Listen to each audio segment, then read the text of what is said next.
एक बात मुझे आपको नोट करवानी है, मुझे आपको बताना है कि आज की बात जो आप 9 बजे से देखते हैं इसका टाइम बदलेगा और 15 जून से ये शो आप देख सकेंगे 8:30 बजे से।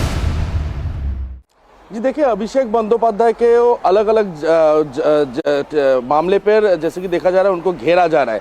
सिर्फ विधानसभा में सिग्नेचर घोटाले मामले नहीं, इसके अलावा अभिषेक बंदोपाध्याय ने चुनाव के दौरान जो भड़काऊ भाषण दिया था डीजे चलाने जैसा, उस पर भी कल नोटिस दिया गया है सीआईडी को। लेकिन आज जैसे कि देखा गया, आज सुबह करीब 4 बजे अभिषेक बंदोपाध्याय के घर पर सालबनी थाने के पुलिस और कोलकाता कालीघाट थाने के पुलिस पहुंच गई। और ये मामला जो है, ये मामला सुमित राय के है। सुमित राय कौन है? सुमित राय है अभिषेक बंदोपाध्याय के पीए। हाल ही में पश्चिम मिदनापुर से जैसे कि एक जमीन भ्रष्टाचार मामले पर सबसे पहले पूर्व विधायक सुजय हाजरा को गिरफ्तार कर लिया गया और सुजय हाजरा से पूछताछ करने के बाद, उनका कागजात देखने के बाद जो पुलिस के सामने आया कि करोड़ों रुपए सुमित राय के अकाउंट में ट्रांसफर किया गया था सुजय हाजरा द्वारा। तो ये सुजय हाजरा से पूछताछ करने के बाद सुमित राय का नाम सामने आया और क्यों इतना पैसा ट्रांसफर किया गया था। सूत्रों के हवाले से जो खबर मिल पा रहा है वो है कि सुमित राय ने सुजय हाजरा को चुनाव में टिकट देने के लिए यह पैसा लिया था, ऐसा ही सूत्रों का कहना है। तो इस वजह से कल जैसे कि देखा गया, देर रात को सुमित राय का ट्रैवल लोकेशन कालीघाट में स्थित अभिषेक बंदोपाध्याय के घर के आसपास मिला। तो सुबह करीब 4 बजे अभिषेक बंदोपाध्याय के घर पर सालबनी थाना के पुलिस और कोलकाता के पुलिस पहुंच गया और पहुंचने के बाद आप नजर बनाए रखें, अभी तो मुश्किलें जो हैं वो बढ़ती ही चली जाएंगी। आपकी दी हुई पूरी डिटेल से समझ में आ रहा है। सवाल वही है कि कितने दिन बाकी हैं। देखिए, अगर ट्रैक रिकॉर्ड देखिएगा भारतीय जनता पार्टी का, तो वो ये है कि किसी बड़े नेता को गिरफ्तार नहीं किया जाता है सरकार से हटाने के बाद भी। बीजेपी चुनाव जीत जाती है लेकिन अरेस्ट नहीं करती है। बीजेपी ने सबसे ज्यादा कैंपेन पूरे देश के राष्ट्रीय स्तर पर देखिए तो राहुल गांधी और उनके परिवार और रॉबर्ट वाड्रा के खिलाफ किया, किसी की गिरफ्तारी नहीं हुई। लालू यादव के परिवार के खिलाफ हुआ, किसी की गिरफ्तारी नहीं हुई। अखिलेश यादव के खिलाफ, उनके परिवार के लोगों के खिलाफ हुआ, किसी की गिरफ्तारी नहीं हुई। बड़े नेता, आमतौर पर जो मुख्य विपक्षी है, उनके नेताओं को भी भारतीय जनता पार्टी की जो सरकारें बनती हैं वो गिरफ्तार नहीं करती हैं। अब अभिषेक बनर्जी हो सकता है कि अपवाद हो, उनको गिरफ्तार किया जाए, क्योंकि अभिषेक बनर्जी के खिलाफ बहुत ज्यादा गुस्सा है लोगों में, और आम लोगों में ही नहीं, तृणमूल कांग्रेस के अपने लोगों में भी बहुत गुस्सा है। तो हो सकता है कि ये अपवाद बनाया जाए। लेकिन अभी जो हम मामले देख रहे हैं वो मामला क्या है कि भड़काऊ भाषण दिया, वो मामला यह है फर्जी साइन का। अब ये टिकट बेचने में पैसे लिए, ये तो इस नाम पर जाइएगा तो सब पार्टी के सारे नेता पकड़े जाएंगे। बीजेपी के बड़े नेताओं को छोड़ दे, जो मान लीजिए, या बीजेपी को छोड़ दे जहां पैसे का खेल नहीं होता है, तो बाकी सारी पार्टियों में लोग पैसे का खेल करते हैं। टिकट पैसा लिए बिना टिकट देते ही नहीं है। तो ये पकड़ा जाए अगर, तो इस तरह के मामलों में अगर पकड़े जाते हैं, अभिषेक बनर्जी के खिलाफ बड़े इशूज हैं, बड़े इशूज।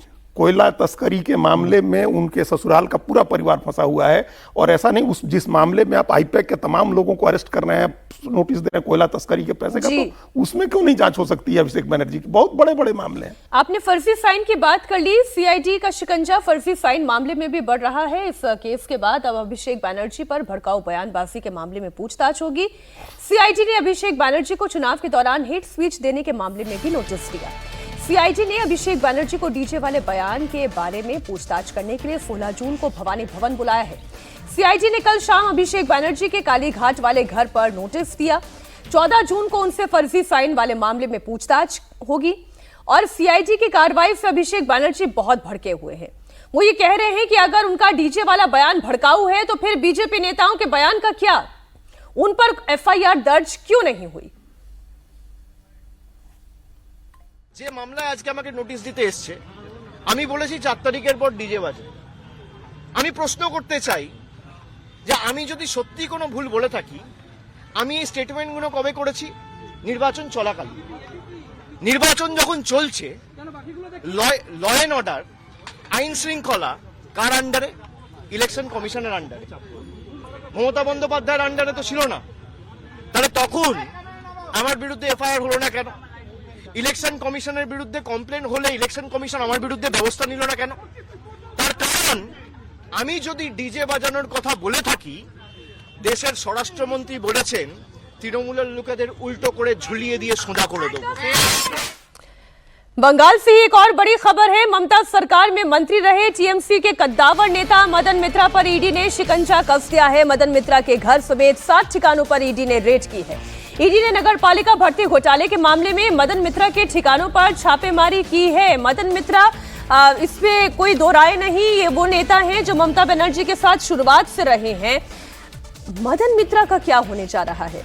ये देखिए, मदन मित्रा जो है ममता बनर्जी के बहुत करीबी हैं और इस बार भी जीते हैं, लेकिन साथ ही साथ इनका जो हाई हैंडेडनेस है अपने क्षेत्र में, मतलब इनका व्यवहार ऐसा रहता है जैसे कि अपने विधानसभा क्षेत्र के, एक तो बयानबाजी बहुत कंट्रोवर्शियल करते हैं, हल्की बयानबाजी करते हैं। उसके अलावा 2021 के बाद से अभी तक अगर इनको देखिए तो अपने क्षेत्र में जितने भी विपक्षी थे उनके खिलाफ अपने पक्ष के लोगों को उन्होंने कहा कि उनकी मरम्मत करो, उनका इलाज करो, तो वो है। और उसके साथ भ्रष्टाचार की भी बात है, अक्सर कंट्रोवर्सी में आते हैं। ममता बनर्जी के साथ रहेंगे या ये भी चले जाएंगे? अब देखिए, बंगाल का जो अभी चरित्र दिख रहा है उसमें बड़ा वो महुआ मोइत्रा ने एक बात कहा कि जब सायोनी घोष जा सकती है तो बड़ा मुश्किल है मेरे लिए कहना कि कौन रहेगा कौन नहीं करेगा। पता नहीं वो अपने बारे में कितनी श्योर है, तो ये बहुत मुश्किल है। लेकिन ये बात देखिए, जो मदन मित्रा की बात हो, अभिषेक बनर्जी की बात, अभी एक ममता बनर्जी के ऊपर भी एफआईआर हुई है जो उन्होंने कम्युनिटी वाले बयानबाजी की। अगर एक कम्युनिटी है हमने संभाल रखा है, अगर आज छोड़ दें तो आप सब लोग, हिंदू कम्युनिटी को उन्होंने कहा कि आप सब लोग खतरे में आ जाएंगे, आपके लिए मुश्किल हो जाएगी।